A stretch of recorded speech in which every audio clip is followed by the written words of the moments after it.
नमस्कार, बहुत स्वागत व्यूअर्स आप सभी का। आप देख रहे हैं आपका प्रोग्राम कॉफी पर कुरुक्षेत्र। मैं हूं सौरभ शर्मा आपके साथ इस प्रोग्राम में, जहां आपको बातें पता चलती हैं जो कहीं और नहीं पता चलती हैं, और वो भी बिल्कुल खुल्लम खुल्ला अंदाज में। आज उत्तर प्रदेश की बात करेंगे आपके साथ। बहुत दिनों से यूपी की पॉलिटिक्स पर चर्चा नहीं हुई थी कॉफी पर कुरुक्षेत्र में। बीच में वॉर जो चल रहा था, ऑपरेशन सिंदूर, हम भी उसी में लगे हुए थे। तो आज एक शुद्ध पॉलिटिकल राजनीतिक चर्चा उत्तर प्रदेश को लेकर के करेंगे। उसमें खबर क्या है, और कुछ खबर यहां से निकलेगी भी आज।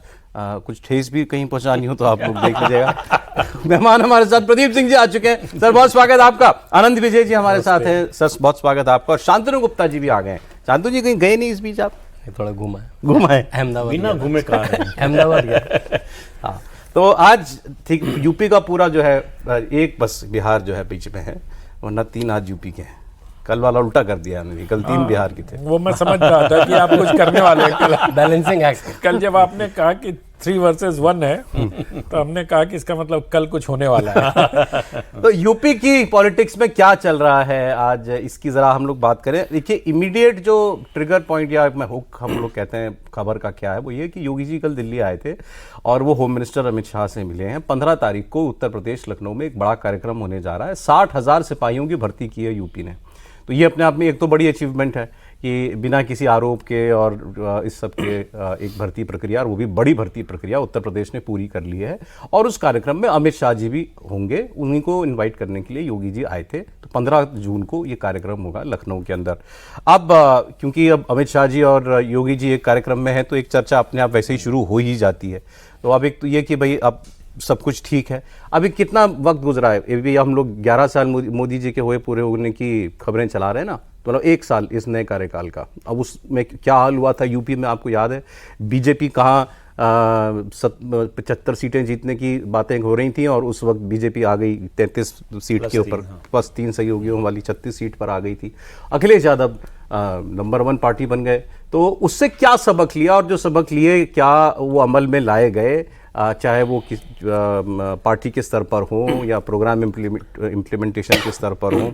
जैसे कुंभ एक बहुत बड़ा आयोजन हो गया, हालांकि वो भी आजकल फिर एक बार विवादों में आ गया है। तो ये सारी खबरें हैं। यूपी को नया प्रदेश अध्यक्ष भी मिलना है, यूपी में कैबिनेट विस्तार भी होना है। वो उसमें कौन से नाम चल रहे हैं। सर पहले तो ये कार्यक्रम जो होने वाला है, अब तस्वीर आ गई सामने, मिशन लखनऊ, दिल्ली और यूपी। सब ठीक सर दिल्ली यूपी में? ये संदेश देने की कोशिश हो रही है, और ये बीजेपी के लिए बहुत ज़रूरी भी था। ये 27 के लिए भी ज़रूरी है, ये 29 के लिए भी ज़रूरी है। 24 में जो हुआ उसमें एक ठीक है, एक जो है चल गया, नारा कहिए या अभियान कहिए कि आरक्षण ख़त्म कर देंगे, वो मुद्दा चल गया विपक्ष का, उसका कंट्रीब्यूशन तो है ही। लेकिन इसके अलावा ये जो दिल्ली और लखनऊ में खटपट है, इसका नुकसान हुआ। 400 पार को जोड़ दिया गया कि 400 आ जाएंगी बीजेपी की, तो यूपी से योगी जी को हटा देंगे। अब ऐसा किसी बीजेपी के नेता ने नहीं कहा, बीजेपी ने ऐसा कोई फैसला नहीं किया, लेकिन चला दिया। तो उसका नुकसान हो गया। तो बेसिक बात यह है कि घर में अगर झगड़ा हो या ना हो, बाहर ये परसेप्शन बनेगा कि है झगड़ा, तो नुकसान होगा। तो उसके लिए जरूरी है कि चाहे झगड़ रहे हो आप अंदर, बाहर ये मैसेज नहीं जाना चाहिए कि झगड़ रहे हैं। तो इसका क्या मतलब निकालें? आपने ऐसी बात कही। नहीं, बिल्कुल ठीक है। देखिए, जो करोड़ों कार्यकर्ता है, उनके लिए नरेंद्र मोदी, अमित शाह, योगी आदित्यनाथ भगवान जैसे हैं। तो वो आपस में लड़ते हैं तो उसका मन छोटा होता है कि ये क्यों लड़ रहे हैं। तो आप चर्चा होती है, गहन आर्गूमेंट्स होते हैं, लेकिन वो अंदर है, उसका परसेप्शन ऐसा ना रहा कि मेरे लीडर्स आपस में लड़ रहे हैं। मैंने तो अमित शाह जी को ऐसे मुस्कुराते नहीं देखा बहुत समय से, जैसे योगी जी के साथ कल मिलकर मुस्कुराए हैं। देखिए जरा, ये थोड़ी ओवर रीडिंग है। बहुत हंसते हैं। नहीं, बहुत गलत कह रहा हूँ, बताइए। बहुत मुस्कुराते हैं। इसका जब याद है आपको, नड्डा जी जब भाषण दे रहे थे लोकसभा में, उन्होंने कहा राहुल गांधी लीडर ट्यूटर से नहीं बनता, तब भी खिलखिला के हंसे थे अमित शाह। लेकिन क्या योगी जी को इतना मुस्कुराते कभी देखा है आपने? बीजेपी के लिए अच्छी बात है कि दोनों मुस्कुरा रहे हैं। हाँ, एग्जैक्टली, मैं यही कहना। बांके बिहारी जी की उन्होंने प्रतिमा भी, ये संदेश है, इसमें भी मैसेज है। ये संदेश है कि अगला जो है मथुरा है, अगला मथुरा है। ये संदेश है। कॉरिडोर की बात तो चल ही रही है। हाँ, कॉरिडोर की बात कॉरिडोर की बात चल रही है। मथुरा जो है निशाना, असली तो मथुरा है ना। काशी हो गया, काशी विश्वनाथ लगभग हो हो गया ही गया वो तो। अब उसमें और क्या होना है? अयोध्या हो गया, ज्ञान वापी। मतलब वो अगर अदालत से होगा जो होगा। वो काशी तो अयोध्या हो ही गया। अभी योगी जी ने उसका द्वितीय तल का मतलब प्रथम तल का भी प्राण प्रतिष्ठा राम दरबार की करी दी उन्होंने। अब बचता है मथुरा। ओके, तो ये जो संदेश है ये बहुत, एक तो इन दोनों की तस्वीर ही इस तरह मुस्कुराते हुए बड़ा संदेश है, और बीच में गुलदस्ता ना हो के भगवान की तस्वीर, ये भी एक संदेश है कि ये प्रभु अभी सब, लोअर कोर्ट के लेवल पे है मथुरा कि वाला प्रभु मामला। सब ठीक करेंगे। हाँ, नहीं हाई कोर्ट जा चुका, हाई कोर्ट में हाई फिर कोर्ट, वापस हाई वापस कोर्ट नहीं। लोअर कोर्ट में वो सफल कर रहा है। इन हाई केसों में कोर्ट सबसे ने बड़ी कोई बात ये हो राहत रही है देने को, एडमिसिबल है। दूसरे पक्ष को राहत देने से मना कर अरे ऐसे एकदम अचानक याद आया, मतलब क्योंकि हम भी दूसरी खबरों में व्यस्त। उसका क्या हुआ सर? वो places of worship act supreme court में चल रहा था, चल रहा है। है वो बात हुई थी सुप्रीम कोर्ट विष्णु जी से। में वो कोई उसमें भी कुछ नहीं बड़ी बात आगे। नहीं, अभी छुट्टियां चल रही हैं। अभी तो जुलाई में जब अभी तो खुलेगा उसके पहले वक्फ आ गया था सर, उससे बड़ा मसला गर्मियों की छुट्टियां हैं। है ना। देखिए हम लोग भी कैचअप कर रहे हैं पॉलिटिकल क्या क्या हो गया इस बीच क्या में। इस बीच में हो गया। अभी तक लेकिन आजकल एक मिसाइलों के बात- नाम याद करने एक में बात लगे मैं थे। इस मंच से जरूर कहना चाहूंगा, और इसका क्रेडिट योगी जी को इसलिए जाता है कि जो 60,000 सिपाहियों की भर्ती हुई है, और ये बिना किसी विवाद के हुई, ना कोई पेपर लीक हुआ, ना कहीं हंगामा हुआ, ना कहीं पर्ची का कि इसी जाति के सिपाही भर्ती किए जा रहे हैं, इस तरह के आरोप लगे। और मुझे लगता है कि योगी जी का नेतृत्व और राजीव कृष्णा का प्रशासनिक जो उनका एक्यूमेन है, जो अभी डीजीपी बनाए गए, उनके पास पुलिस भर्ती बोर्ड भी है, तो उन्होंने बहुत कायदे से, और 60,000 की संख्या बहुत बड़ी होती है। आप समझिए कि कितने मुझे लोगों नहीं ने, लगता यूपी में इतने बड़ी संख्या में इस पे कभी एक बात भर्ती कहना चाहूंगा, मेरे तो ये भी पता चला कि वो जब फिजिकल परीक्षा जो होती है इसकी, उसमें तो ओलंपियंस को भी लगाया गया था। बिल्कुल चेक करने हाँ, की। देखिए इस पे बात कहना चाहूंगा, ये केवल 60,000 नहीं है, 2,16,000 हो जाएगी भर्ती। उत्तर प्रदेश पिछले 10 साल से, मतलब 2017 से पहले 1.5 लाख की पुलिस से काम करता था 3 लाख पदों पर। अब सोचिए, मतलब 3 लाख पद आपके पास एलोकेटेड है, आप 1.5 लाख की पद से काम, सैंक्शन 3 लाख थे, और इस समय 2,16,000 केवल योगी आदित्यनाथ ने 8 साल में नियुक्ति करी है। ये 60,000 मिला के हो जाएगी 2,16,000। 2,16,000 मतलब आप करीब 3.5 लाख की पुलिस हो जाएगी। काफी हमारे कहा व्यापक। जाता है जब तक वर्दी नहीं है तो वर्दी का इकबाल है, पेटी क्राइम तो उसी से रुक जाता है। तो ठाएं ठाएं तो रोज होती है। इसलिए बहुत जरूरी है ये। और तभी आपको लगा कि अमित शाह जी को क्यों बुला रहे हैं भाई, क्योंकि जैसे आनंद जी ने कहा, बिल्कुल साफ, कोई दिक्कत नहीं, कोई पेपर लीक नहीं, इस जाति का उस जाति का, पर्ची पैसा कुछ नहीं। होम मिनिस्ट्री, मतलब पुलिस का मामला है तो होम मिनिस्ट्री, सिक्योरिटी सब जुड़ा हुआ है। सर ये तो पहले भी बुला सकते थे ना, ये मैसेजिंग है कि हमारा जैसे नहीं, सर ने, मैसेजिंग भी है, सर लेकिन ने देखिए कहा ना कि संख्या भी है। घर में बहुत बड़ी अलग अलग लड़ लो, बाहर एक दिखो, सर ने जो कहा, तो मुझे लगता है कि ये बड़ा मैसेज है कि योगी और अमित शाह, पिछले चुनाव में अगर आप याद करिए तो इनके कंधे पर हाथ रखे हुए योगी जी की एक तस्वीर मोदी जी की बहुत वायरल हुई थी। आप याद करिए, कॉरिडोर में दोनों आ रहे थे, और है ना। एक जनसभा में बोला भी था, योगी उपयोगी, योगी और मोदी यूपी, उपयोगी, हाँ। यूपी और प्लस योगी उपयोगी, और कहा भी ये मेरे भी मुख्यमंत्री हैं, मैं भी सांसद हूं। तो अमित शाह की ऐसी कोई तस्वीर उत्तर प्रदेश के भारतीय जनता पार्टी के कार्यकर्ताओं के बीच नहीं है। और इस तरह के बहुत सारी खबरें चलती हैं कि उन्होंने इसको काट दिया, उन्होंने इसको गिरा दिया, ये चाल चल रही है, वो चाल चल रही है। अगर ये दोनों एक मंच पे आते हैं तो जो देवतुल्य कार्यकर्ता थोड़े खफा हो गए थे 2024 के चुनाव में, उनको कुछ संदेश जरूर जाएगा, ऐसा मुझे लगता है। 24 की सबक पर तो हम लोग बात करेंगे ही। और वैसे आप देखें तो हम लोग अब जून 2025 की में बैठे हैं। अगले 3-4 साल में 3 बड़े चुनाव होने जा रहे हैं यूपी के लिहाज से। अगर हम बात करें, अभी इस साल के एंड में या अगले साल पंचायत का चुनाव होगा, त्रिस्तरीय पंचायत चुनाव, वो भी बड़ा इलेक्शन होगा। उसके बाद विधानसभा चुनाव 8-10 महीने बाद या 1 साल के बाद 27 का, और फिर उसके 2 साल के बाद लोकसभा का चुनाव। और लोकसभा में फिर यूपी तो क्रूशियल है। ये 24 में बीजेपी से अच्छा कौन जाना होगा इस बात को कि भाई यूपी में आप कोई गफलत में नहीं रह सकते, आप किसी ओवर कॉन्फिडेंस के अंदर आप नहीं रह सकते। तो ये 4 साल 3 बड़े चुनाव, तो मतलब अभी से कुछ महीनों में उत्तर प्रदेश पूरी तरीके से पॉलिटिकल मोड में जाने वाला है और रहेगा फिर 4 साल तक। यूपी में पॉलिटिक्स ही होगी, राजनीति ही होगी। अच्छा, इस सब में अखिलेश यादव का मैं उनके ट्वीट देख रहा था, तो ऐसा तो मुझे कोई खास विशेष उसमें नहीं नजर आया कि वो कुछ, उन्होंने एक पिन ट्वीट लगा रखा है वो कि पीडीए 90% जनता की एकता का नाम है। तो वो सर मैं अभी प्रदीप जी से यही कह रहा था कि एक तरफ, अच्छा आप बताओ, अखिलेश जी को कभी आपने सुबह 7 बजे कहीं दौरे पे देखा है? 8 बजे देखा है? 9 बजे देखा है? 10 बजे देखा है? उनका दिन ही शुरू 12 बजे से होता है, और शाम 6 बजे के बाद ना आपको अखिलेश जी दिखाई देंगे, ना तेजस्वी यादव दिखाई देंगे, ना आपको राहुल जी दिखाई देंगे। चुनाव के बाद छोड़ दीजिए कि सीलमपुर रैली में 7:30 बजे रात को एक चुनाव कर लिया। आम दिनों में मैं कह रहा हूं कि ये सब नेता जो है ना, ये ट्विटर पे नेतागिरी 2 से 5 जो ट्विटर और एक्स पे होता है ना, इसका कोई असर नहीं पड़ता जमीन पे। ये बात प्रदीप गुप्ता ने भी आपके शो में भी ये बात कही थी कि ना जीडीपी का कोई असर पड़ता है, ना एक्स का कोई असर पड़ता है। दरअसल जनता देखना चाहती है कि नेता कितना एक्सेसिबल है हमारे लिए।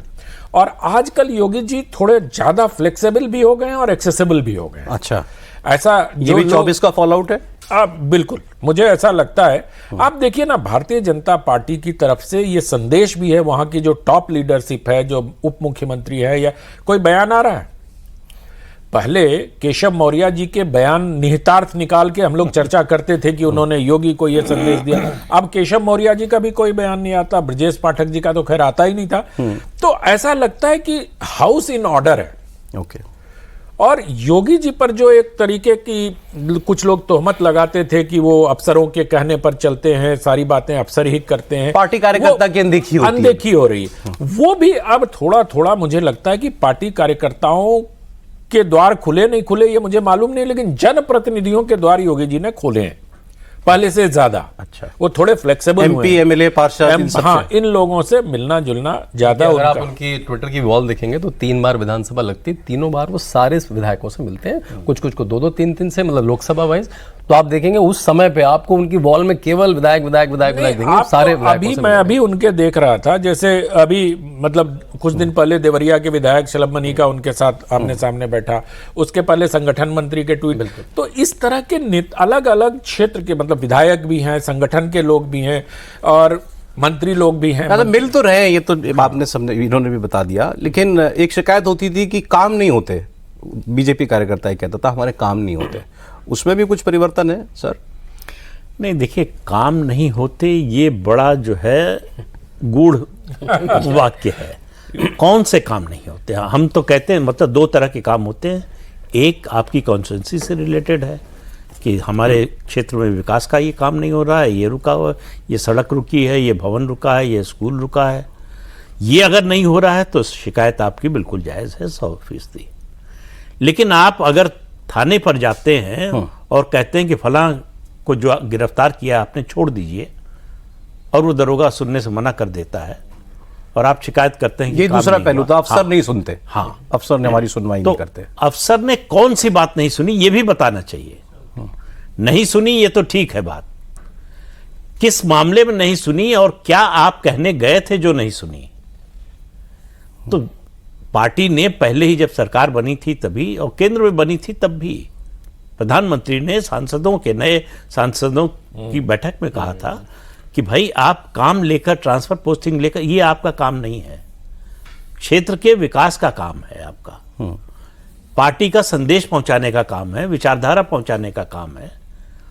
तो ये राज्यों में भी गया कि भाई आप ट्रांसफर पोस्टिंग को पहले सबसे बड़ी इंडस्ट्री, मैं कह रहा हूं किसी कोई भी काम हो या कोई भी वजह हो, ये तो हम 1 साल पहले हम ही लोग भी चर्चा करते थे ना कि भाई बिल्कुल उपेक्षित महसूस कर रहा है कार्यकर्ता, उसका नुकसान हो गया चुनाव में।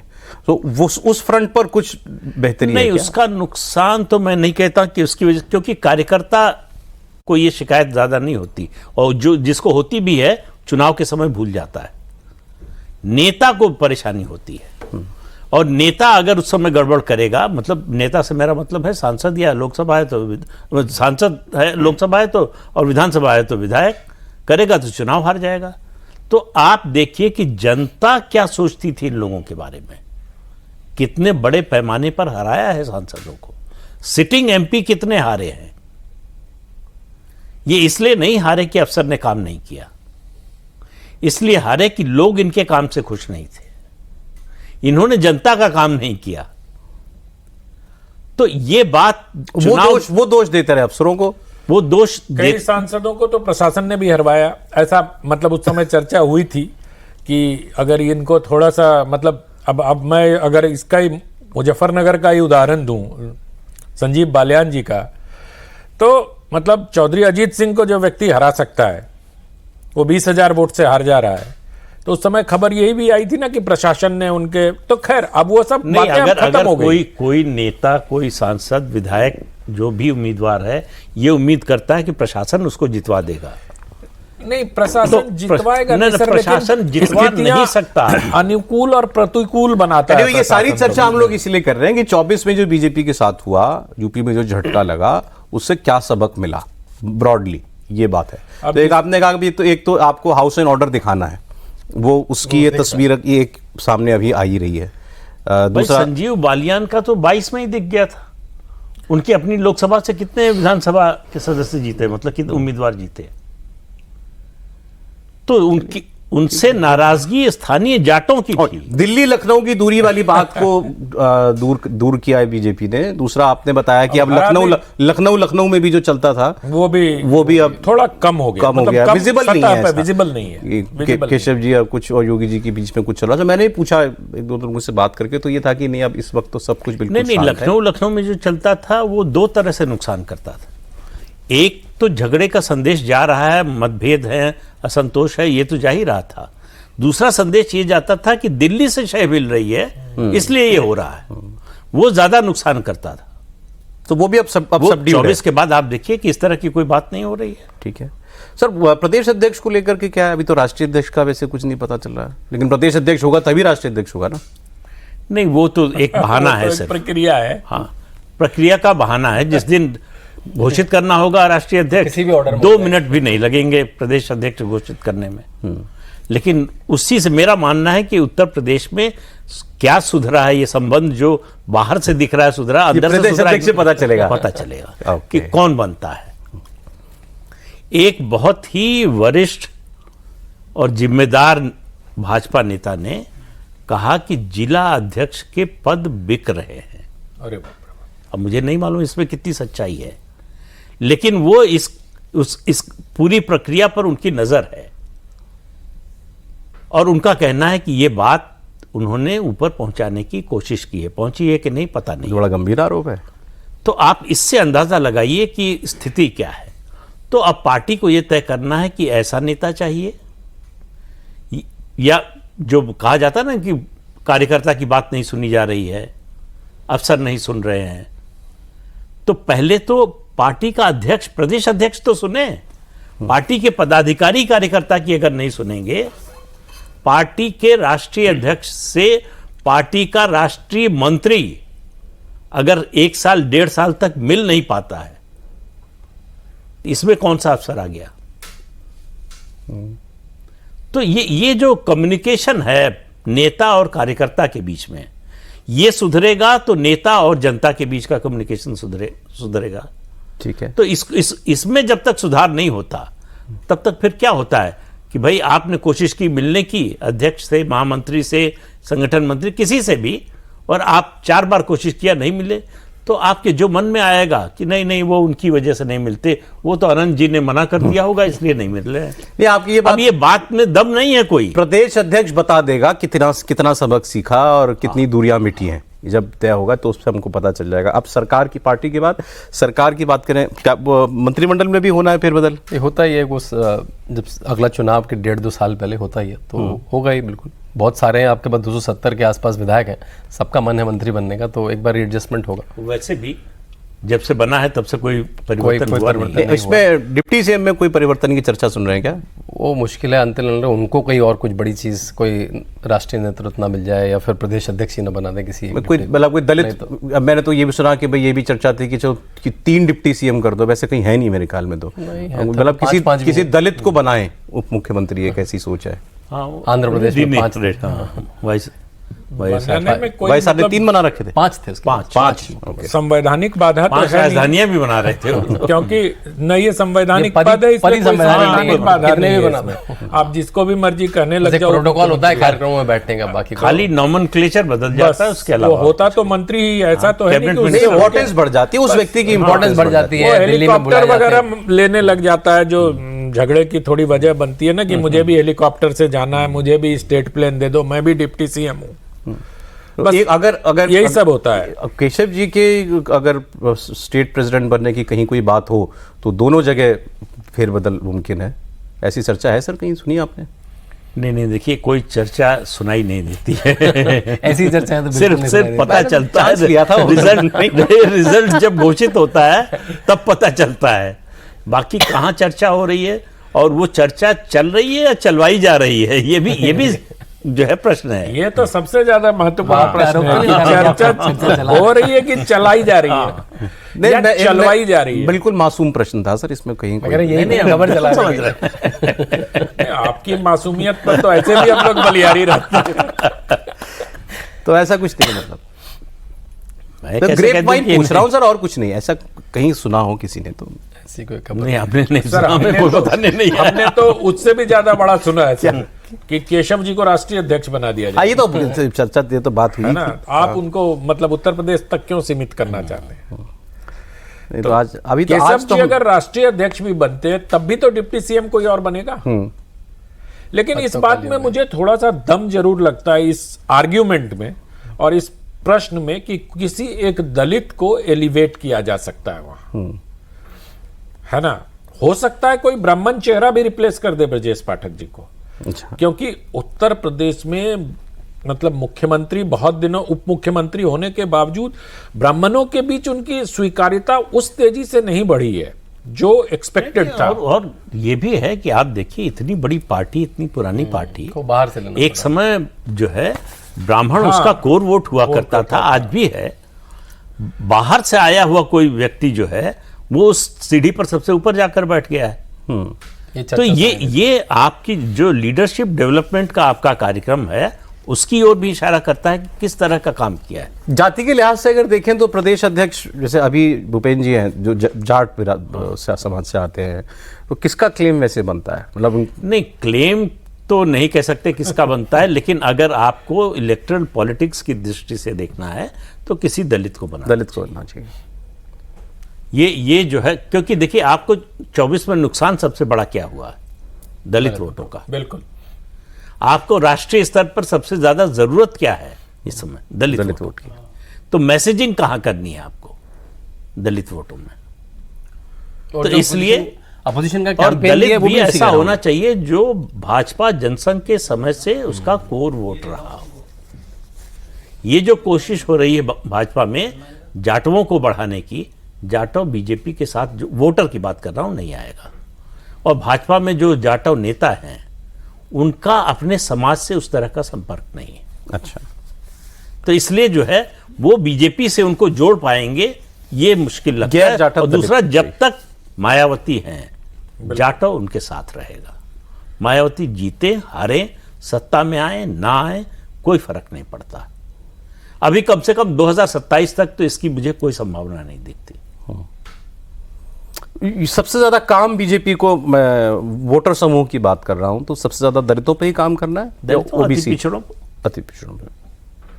दो हैं सामाजिक वर्ग जिनमें दलितों में कौन है बीजेपी के पास ऐसा जो जनसंघ और उस जमाने से सक्रिय हों? मुझे तो कोई नाम ध्यान नहीं आता। नाम लेने में खतरा है।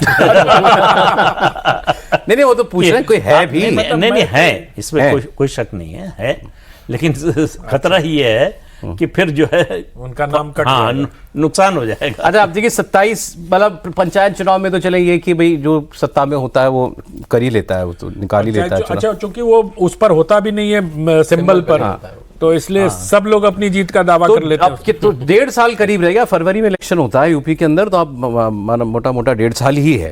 तो अगर यूपी की हम बात करें, बीजेपी की कोई भी सरकार अगर आप देखें तो मोटे तौर पर 4 पिलर पर वो काम करती है: development, law and order, Hindutva, राष्ट्रवाद। बीजेपी के यही 4 मोटे तौर पर उसकी उपलब्धियां जो होती हैं वो हैं, या जहां वो अपना नैरेटिव बनाती है। चारों फ्रंट पर फिलहाल योगी जी, देखिए 8.5 साल की सरकार के बाद, देखिए उनको आप सब में लेंगे तो 8-9 तो नंबर 10 में मिलेंगे। तभी 22 का चुनाव उन्होंने बहुत जोर से जीता था। जितनी भी सरकारें अगर पूर्ण बहुमत की बनी है तो 205, 207, 210 सीट पे बनी है। पहली 300 के ऊपर, दूसरी 270 के ऊपर, तो वो है ही, सारे आंकड़े तो उन्हें पार कर चुके हैं। आप अगर यूपी के चीफ मिनिस्टरों की लिस्ट देखेंगे तो 4 साल, 4.5 साल, 2 साल, 1 साल, वो पहली बार 8 साल से मुख्यमंत्री। तो ये ऐसे ही नहीं है कि वह यूपी की 70-75 साल के इतिहास में पहली बार को मुख्यमंत्री 8 साल का, जो पूरे देश में व्यापक है। अभी आनंद जी ने कहा, वो एक जुमला बोलते भी हैं योगी जी की, जब तक मैं 4 जिलों का दौरा पहुंच के लखनऊ पहुंचता हूं, मेरे विरोधी तो सो के नहीं उठते। वो है, वो कर्मठता दिखती है कि सुबह 7 बजे ठंडी गर्मी बारिश में वो जनता दरबार में लेके पर्चे लेके खड़े होते हैं, चाहे वो गोरखपुर में हो चाहे वो लखनऊ को में। बोलना पड़ा कोरोना के दौरान कि ऐसा मत कीजिए। अकेले मुख्यमंत्री थे देश के जो सारी कमिश्नरी में कोरोना गए। के दौरान घूम रहे थे। 18 के 18 कमिश्नरी में गए और लोगों को बिल्कुल मास्क पहन के घर घर उन घरों में गए जहां पे संक्रमण है, जिससे उनको विश्वास है। जहां कहा कि जहां सबसे ज्यादा मौतें हुई हैं वहां चलेंगे। लेकिन अफसरों की हालत खराब थी जो साथ में कि जाते थे, बड़ा रिएक्शन होगा, पता नहीं कौन क्या बोल दे क्या कह दे, फिर कुछ नहीं होता। तो उनका कुछ नहीं होगा, चलो तो। और गए। अखिलेश जी ने कहा 11 साल मोदी जी के और 9 साल जो है वो योगी जी के 20 साल का हिसाब देना है। देखिए वो अखिलेश अखिलेश जी जो हिसाब बोलते हैं, मांगना तो जरूरी है, हिसाब ही तो मांग सकते हो, पर हिसाब 20 कहाँ साल मांग- का। वो कहाँ मांगेंगे हिसाब तो जनता मांगेगी ना। इन 20 सालों का अखिलेश यादव को भी तो हिसाब देना है, या कम से कम 8 साल का तो देना ही है। तो वो जिस तरह के कमेंट करते हैं, खासतौर से व्यक्तिगत कमेंट, अभी योगी जी का जन्मदिन था, बहुत ही बैड सोशल मीडिया पर जिस तरह का उन्होंने, अगर उसको आप बधाई कहना चाहें, मैं तो नहीं कह सकता, तो मतलब इससे बताता है कि आपके मन में कितनी कटुता भरी हुई है, कि आप कितना नीचे जाकर हिट करने को इन दोनों के तैयार बीच में सामान्य शिष्टाचार भी नहीं है। हैं। उससे तो नहीं लगता, कम से कम उस ट्वीट से जो है, एक्स पर जो उन्होंने पोस्ट किया, उससे तो नहीं लगता। आप उत्तर प्रदेश जैसे राज्य के 5 साल मुख्यमंत्री रहे हैं, तो एक सार्वजनिक जीवन के आचरण की मर्यादा भी तो होती है। विरोधी हैं, ठीक है, हमेशा विरोध में रहेंगे एक दूसरे के, लेकिन सार्वजनिक जीवन में एक मर्यादा का भी जो है पालन किया जाता है। एक शिष्टाचार होता है, वो आप न चाहते हो तो भी निभाते हैं। अपने बड़े से बड़े विरोधी के साथ भी आप इस शिष्टाचार का पालन करते हैं। अगर आप वो भी नहीं कर रहे हैं तो इसका मतलब आप बहुत ज्यादा फ्रस्ट्रेटेड हैं। लेकिन अभी तो उनको फ्रस्ट्रेट होना नहीं चाहिए। 1 साल पहले ही तो इतनी जबरदस्त जीत उनकी उत्तर प्रदेश में हुई है। मतलब या तो उनको ये लगता हो कि भाई हमने अब दबा लिया बीजेपी को, यूपी में तो कम से कम हमने पकड़ अपनी वापस ले ली है। अब आप मान लेने में तो कोई हर्ज नहीं है। नहीं मान नहीं 24 में तो आंकड़े भी यही कह रहे हैं। आखिरी नतीजा जो भी उत्तर प्रदेश का वो तो यही वही बताता कह रहे हैं कि मान रिकवरी लेने में करनी थी बीजेपी को। जो उन्होंने बाईपोल आप बताइए, एक बीजेपी को 2014 में 73 सीटें मिली एलाइज को मिला के, बिल्कुल, और 2017 में 312 प्लस 13 325 सीटें मिली। ये रवैया भाजपा के किसी नेता का आपने देखा कि बस अब तो हम अजय हो गए, कोई हमें हरा नहीं सकता, हटा नहीं सकता। 303 सीट लाने के बावजूद मोदी, जिस दिन अखिलेश जी ने वो ट्वीट किया, उसी के आसपास राजीव गांधी की भी कोई तिथि थी। आप प्रधानमंत्री का ट्वीट देख लीजिए राजीव जी को लेकर, कितना मतलब ये है। या नेहरू जी पर सबसे ज्यादा आक्रामक भारतीय जनता पार्टी के नेतागण होते हैं, लेकिन जब नेहरू जी की जन्मतिथि आती है या नेहरू जी को श्रद्धांजलि देने का अवसर होता है, तो वो एक सामान्य शिष्टाचार है, उससे ध्वनित नहीं होना चाहिए कि आपके मन में करवाहट है। और यही तो नेताओं का गुण है कि आप मैं सौरभ जी के बारे में बहुत बुरा अंदर से सोच रहा हूं, लेकिन जब सामने मिलेंगे सौरभ जी कैसे हैं, एक नई खबर है। ये नहीं वो दिखता है क्यों। अब खड़गे जी जब मिलते हैं मोदी जी से, हाँ, या और मुख्यमंत्री मिलते हैं जब नहीं, विरोधी, आप याद करो जब अभी एक कार्यक्रम में राहुल जी और पीयूष गोयल मिल रहे थे, तो कैसे एक दूसरे तरफ थे, देखा ही नहीं होता एक तरफ। मतलब रेखा गुप्ता को मतलब बीच में वो समझ ही नहीं आ रहा था कि करें क्या।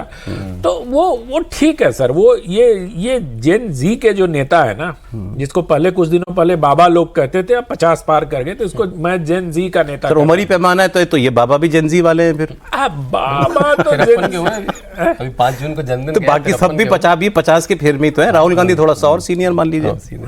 हाँ, एक साल राहुल एक गांधी साल बड़े बड़े हैं और और 1 साल अखिलेश यादव छोटे छोटे। हैं। तो ये सब जेन जी के नेता हैं सर।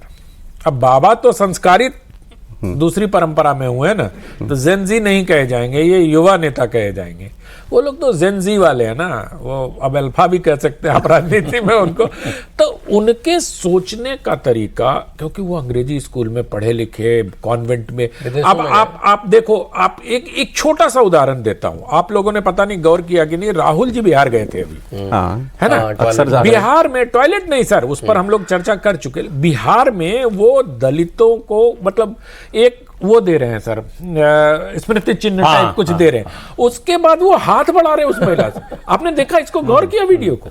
उनके और जो एक के gestures थे, नहीं वो बड़े किया, वेस्टर्न। और एक का नहीं किया, वो 3-4 को हाथ बढ़ाया उन्होंने, फिर ऐसे कर लिया। जब वो महिला ने हाथ जोड़ लिया, उस पुरुष ने हाथ जोड़ जब लिया। आपने उनकी यात्रा देखी थी, जो जोड़ो जोड़ो, उसमें वो किसी महिला को गले में हाथ डाल लेते थे, तो वो आपको बड़ा वेस्टर्न चलिए, कल्चर वो है, तो बड़ा अजीब लगता था। नहीं, वो तो एक महिला ने वो पढ़ाई पूछ रहे थे, तो वो तो किसी ने मातृत्व- कहा हम तो अंगूठा छाप हैं, तो वो राहुल जी के लिए नया शब्द था। हाँ, तो उन्होंने वो पूछा, क्या- मातृत्व क्या भाव, अंगूठा क्या है? सिस्टरहुड जो भी वो लगता नहीं मातृत्व। तो वो सब मैं उनको एकलव्य याद आ गया होगा। मैं सिर्फ इन चीजों पे जाता हूँ नहीं, कि ये बात सही। समाज से पता नहीं समझ पाते हैं, नहीं समझ पाते हैं, मतलब क्या होता है ये बहुत कहना मुश्किल है। ये जेनजी के जो नेता है इंडियन पॉलिटिक्स के।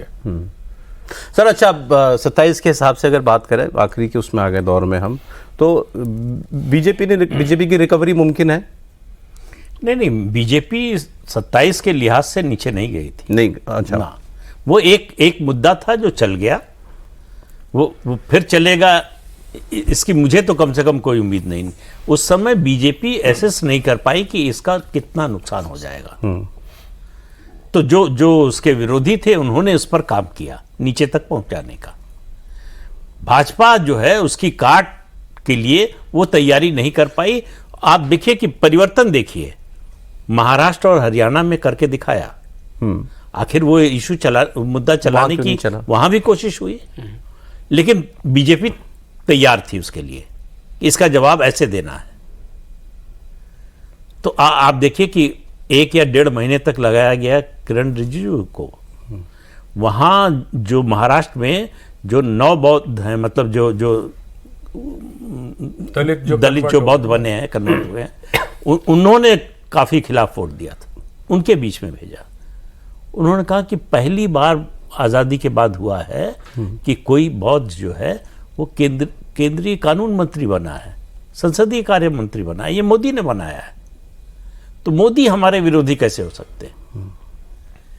तो सच का होना ही जरूरी नहीं है, सच को पहुंचाना भी जरूरी है।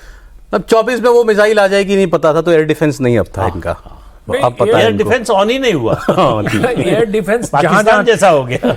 एयर डिफेंस जहां जहां थे इनके पास, जैसे बिहार में इनके पास डिफेंस था, पासवान थे, मांझी थे, तो वहां वो S-410 ना हो, लेकिन बाकी उन्होंने नहीं थोड़ा उसका असर पूरे देश में नहीं हुआ। नहीं, मैं बिहार की सिर्फ बात कर रहा हूं कि उत्तर प्रदेश में इसीलिए बीजेपी उस मिसाइल का मतलब काट नहीं ढूंढ पाई कि इनके पास कोई दलित क्रेडिबल फेस नहीं था जो इनकी तरफ से। क्रेडिबल फेस के अलावा आनंद जी, उस बात को पहुंचाने वाले में कार्यकर्ताओं ने भी कोई योगदान नहीं किया। अब कार्यकर्ताओं का तो अब सर समय चला गया, मतलब लेकिन आपने कहा कि 24 आप पहले भी कई बार कह चुके हैं, एक अपवाद था, एक एबरेशन था। और अगर अब 27 विधानसभा की अगर आपको बात करनी हो तो उसकी तुलना 22 विधानसभा से ही हो। हाँ बिल्कुल होगी, बल्कि मैं तो दूसरी बात कहता हूँ, 2017 से होगी। अच्छा, बीजेपी की परफॉर्मेंस की तुलना 27 में 17 से की जानी चाहिए कि उसके मुकाबले कैसा परफॉर्म किया है। 2022 को भी मैं एक ब्लिप ही मानता हूं, वो जो डाउन हुए थे। हाँ जो डाउन हुए। और बाकी 27 में जहां तक योगी जी आगे 27 में क्या करेंगे का सवाल है, तो पार्लियामेंट में तो वो दूसरे वाले बाबा जी बोल चुके हैं, एक बार सवाल अखिलेश जी ने कहा था 27 का बता दीजिए, तो उन्होंने कहा यही रिपीट होंगे, ये भी रिपीट होंगे, योगी जी भी रिपीट होंगे। उम्मीद थी शायद चुप रह जाएंगे तो मुझे मिल जाएगा मुद्दा। लेकिन अब यूपी हॉट होने वाला है राजनीतिक लिहाज से, बातचीत हमारी लगातार होती रहेगी इस मुद्दे पर। बहुत शुक्रिया प्रदीप जी, अनंत जी बहुत धन्यवाद आपका, शांतनु जी बहुत धन्यवाद, आप प्रोग्राम में आए।